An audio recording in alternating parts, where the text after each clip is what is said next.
আজকে আমি তৈরি করব টক আচার। এই আচারে আমি একদম মিষ্টি ব্যবহার করব না।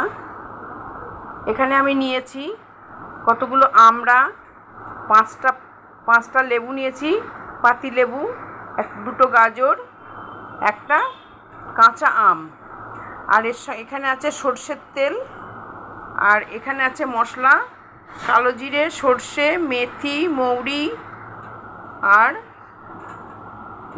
এখানে আছে রাঁধুনি, কটা শুকনো লঙ্কা, এখানে সর্ষে, জিরে, ধনে। এই মশলাগুলোকে আমি খালি কড়াই খানিকটা নেড়ে নিয়ে মচমচে হয়ে যাবে তখন আমি এটাকে গুঁড়িয়ে নেব। আর কড়াই খানিকটা সর্ষের তেল দিয়ে, এখানে সর্ষের তেল আছে আমার, সর্ষের তেল দিয়ে সর্ষের তেলটা ফুটে গিয়ে নামিয়ে রাখবো।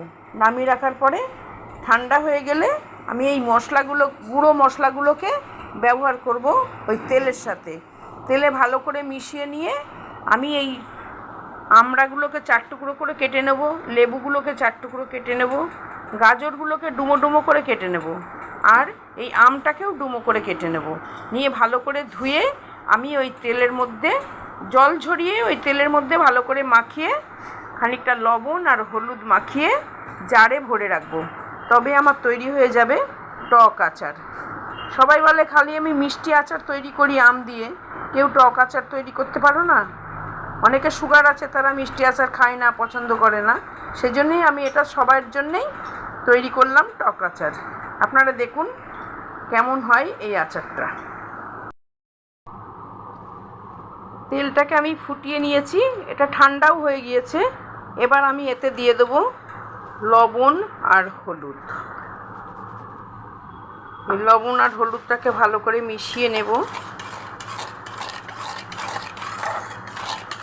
ভালো করে মিশিয়ে নেওয়ার পরে এতে আমি দেব এই যে মশলাটা যেটা গুঁড়ো করে রেখেছিলাম সেই মশলাটা দিয়ে দিলাম। এটাও আমি ভালো করে এবার মিশিয়ে নিলাম। ভালো করে মিশিয়ে নেওয়ার পরে আমি এখানে কেটে রেখেছি যে টক ফলগুলো, আম, গাজর, আমড়া আর লেবু, এইগুলো সব এর মধ্যে ঢেলে দিলাম, এই তেলের মধ্যে ঢেলে দিলাম। এবার আমি এটাকে ভালো করে এইভাবে মিশিয়ে নেব। এই আচারটা আমি করছি, আরও আমার বড়দার ছেলে বারবার বলে, পিসিমণি তুমি এত মিষ্টি আচার করে দেখাও, একটু টক আচার করে দেখাতে পারো না? আমার তো সুগার আছে, আমি তো মিষ্টি আচার খেতে পারি না, আর তুমি টক আচার করবে তো? এই আমার ভাইপোর জন্যেই আমি এই আচারটাকে তৈরি করলাম। এই বড়দার বড় ছেলে বাপি এই আচার খেতে খুব ভালোবাসে। ও আবার মিষ্টি আচার খায় না, ওরও আবার একটু আধটু সুগার দেখা দিয়েছে, সব মিষ্টি খাওয়া বন্ধ হয়ে গেছে। সেই জন্যেই আমি আচারটাকে এই আচারটাকে যে মাখিয়ে নিলাম, এইভাবে আমি একটা কাঁচের জারে ভরে রাখবো। কাঁচের জারে ভরে রেখে আস্তে আস্তে আমি রোজ রোদ্দুরে দেব।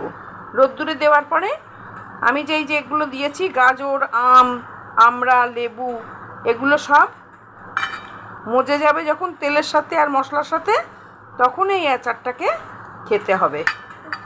আমার এই আচারটা কেমন লাগলো অবশ্যই একটা কমেন্ট করে জানাবেন। আর যারা ফেসবুক দেখছেন তারা একটা ফলো করে দেবেন, আর যারা ইউটিউব থেকে দেখছেন তারা একটা সাবস্ক্রাইব করে দেবেন। আর শেয়ার করতে একদম ভুলবেন না, অবশ্যই শেয়ার করে দেবেন। আর আমার এই আচারটা আপনারাও তৈরি করুন, করে সবাই মিলে খেয়ে দেখুন কেমন লাগে। টাটা।